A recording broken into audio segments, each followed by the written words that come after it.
2024년 4월 15일 부활 제3주간 월요일 제1독서 사도행전의 말씀입니다.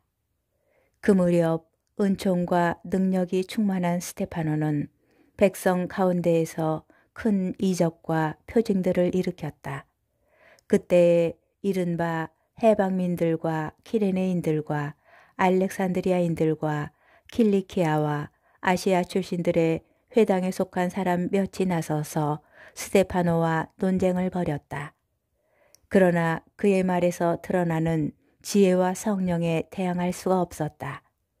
그래서 그들은 사람들을 선동하여 우리는 그가 모세와 하느님을 모독하는 말을 들었습니다 하고 말하게 하였다.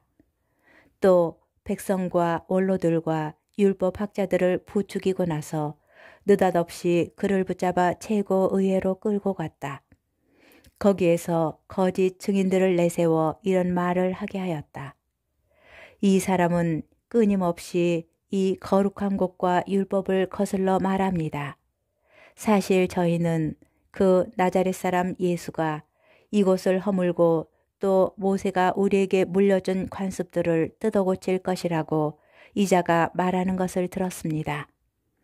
그러자 최고의회에 앉아있던 사람들이 모두 스테파노를 유심히 바라보았는데 그의 얼굴은 천사의 얼굴처럼 보였다.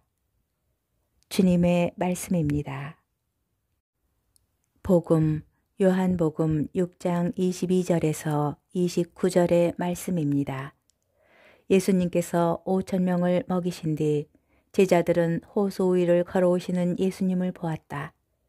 이튿날 호수 건너편에 남아있던 군중은 그곳에 배가 한 척밖에 없었는데 예수님께서 제자들과 함께 그 배를 타고 가지 않으시고 제자들만 떠났다는 것을 알게 되었다.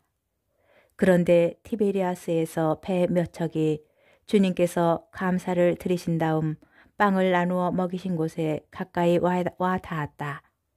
군중은 거기에 예수님도 계시지 않고 제자들도 없는 것을 알고서 그 배들에 나누어 타고 예수님을 찾아 카파르나움으로 갔다.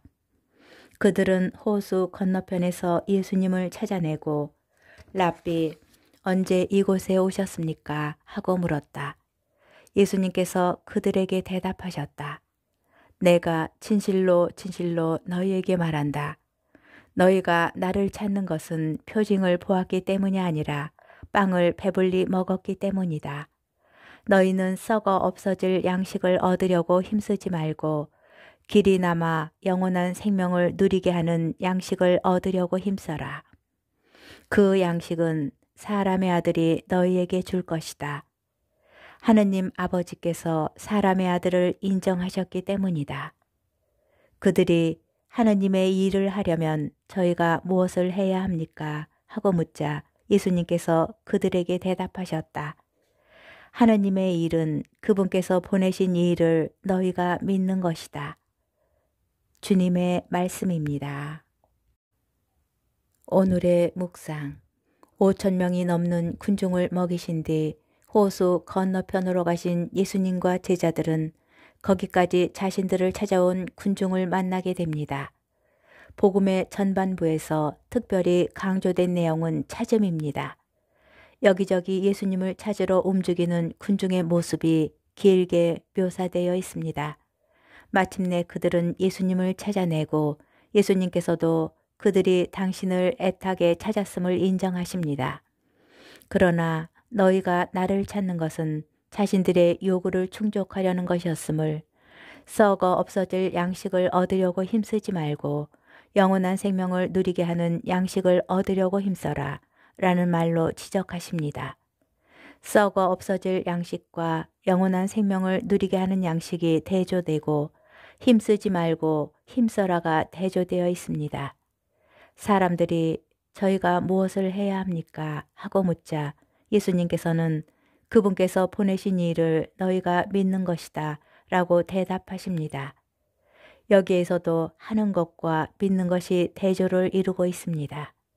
하여야 할 일을 찾는 것보다 그분을 믿는 것이 더 중요한 일인 것입니다. 오늘 복음은 신앙생활의 매우 중요한 본질을 그 어느 때보다 명백히 알려줍니다. 신앙은 찾음에서 시작됩니다. 복음의 군중처럼 예수님을 찾고 또 찾는 것이 우리의 모습이기도 합니다. 그러나 과연 그 찾음의 목적이 썩어 없어질 것을 얻으려는 것이라면 신앙은 내 뜻을 성취하려는 고상한 수단에 지나지 않습니다. 예수님께서는 이러한 목적을 위하여 힘쓰지 말라고 하십니다. 그리고 무엇을 하려는 것보다 그분을 믿는 것이 먼저 이어야 함을 가르쳐 주십니다. 교회는 많은 일을 하며 건재함을 과시할 수 있습니다. 그러나 이제 교회와 각 본당 그리고 우리 자신은 무엇보다 앞서 살아계신 예수님을 믿는 일에 힘쓰도록 하여야 합니다. 그것이 우리가 찾아야 할 진정한 신앙입니다.